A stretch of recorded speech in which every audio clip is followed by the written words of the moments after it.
हे पहा, दडपे पोहे, पुणेरी स्पेशल दडपे पोहे किती छान झालेले आहेत आणि खायला पण खरंच खूप मस्त लागतात.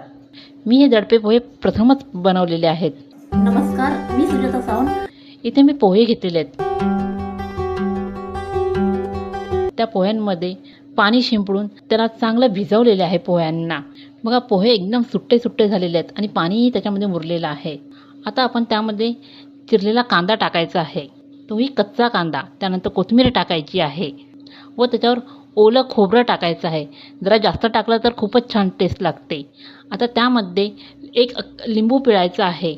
हे पोहे थोडे आंबट असतात पण खायला खूप छान लागतात. आता या सर्वांना एकजीव करून घ्यायचं आहे. इथे मी कढईमध्ये तेल गरम करते व तेलामध्ये शेंगदाणे टाकते आणि एकदम क्रिस्पी फ्राय करते शेंगदाणे आणि ते सर्व शेंगदाणे त्या पोह्यामध्ये टाकते.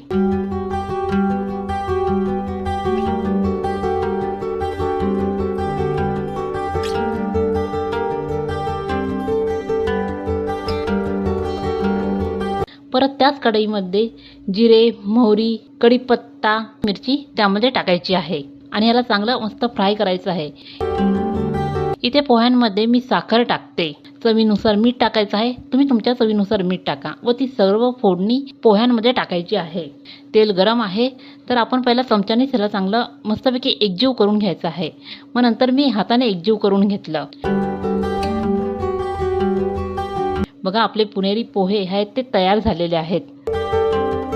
मी विचारही केला नव्हता की हे पोहे खायला इतके टेस्टी लागतात.